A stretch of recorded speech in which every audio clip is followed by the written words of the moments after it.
Hey guys, it's Jenna coming to you with a video talking about a little bit more about financing, pre-approval, why it's important at this process to go ahead and get that taken care of. So if you are receiving this video, you are already a buyer who has expressed interest to me in purchasing a new home, and you may or may not be approved for financing at this moment in time. And so one of the things that is very important even early on in the process is that you go ahead and talk to a lender and get pre-approved for a home. And there's a few reasons why. Number one, the market is such to where you will not be able to put in an offer until you have a pre-approval letter from a lender. And you definitely want to make sure you have that before you start looking, because if you do find a house that is on that market and you want to go ahead and put an offer on it and it's a weekend and maybe you can't get a hold of the lender right away, you want to make sure that you already have that there and it's available, so when you submit an offer you have it ready. But more so than anything, the reason that a pre-approval letter is very, very important is you need to understand from the very beginning what your budget actually is. Now, there's a lot of budgeting calculators on the internet right now where you can decide how much mortgage you can qualify for by putting in certain random numbers and figuring out what your budget is. That's fine. The issue is going to be, what are you actually going to be approved for? So even though I know that maybe you might be able to afford a $1,900 a month mortgage payment because you know what your budget looks like, the lender and their requirements might not allow you to have a loan that is that high. And there's different things that go into how much you get approved for and for what type of loan you might get approved for.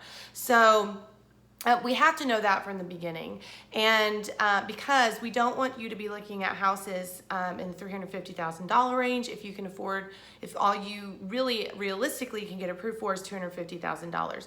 Not only is it a waste of your time and a waste of my time, but it sets you up to be disappointed from the very beginning. So we want to make sure that we're being realistic about the numbers.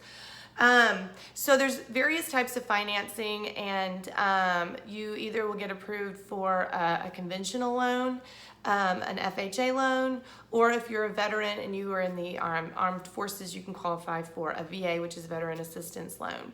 If you are a first-time home buyer, generally FHA is going to be what you're going to be qualified for. It's a government-backed loan that is insured by the United States government.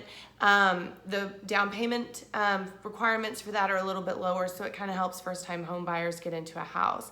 If you've owned a home before or your credit score is really, really high, a conventional loan might be the next best thing.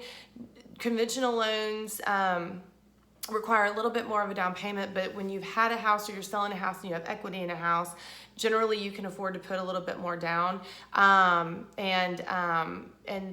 Depending on, the interest rates between the two vary depending on what the government has at that moment in time. But again, these are all things why it's very important to speak with the lender before we start the process.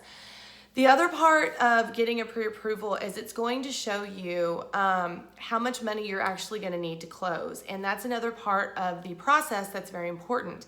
If you have not saved up enough money for your down payment plus for your closing costs, it could be very difficult to actually be able to buy a house. So we need to know, I need to know as your real estate agent, do we need to ask for money and closing costs from the seller? Are you going to need help whenever it comes to, you have the 3.5% down payment, but maybe, or 3.5% down payment, but you don't have the full amount of the closing costs? These are all things that we need to know. And when you talk to a lender, they're going to give you all of that information from the very beginning. But we also need to know what type of financing you're going to qualify for, because that will affect the type of house that we need to look for. For example, if you are getting a Veterans Assistance Loan, there are certain requirements that the government says a certain type of condition the house needs to be in. And some of the houses that are on the market don't qualify for Veterans Assistance Program. The loan program.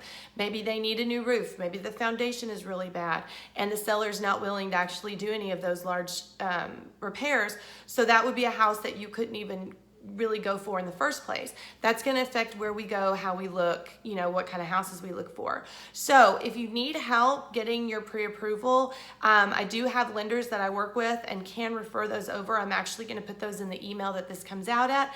Please talk to them, find the one that works best for you. All of these are people I've worked with before, and they're people that I trust completely with the purchase of your home.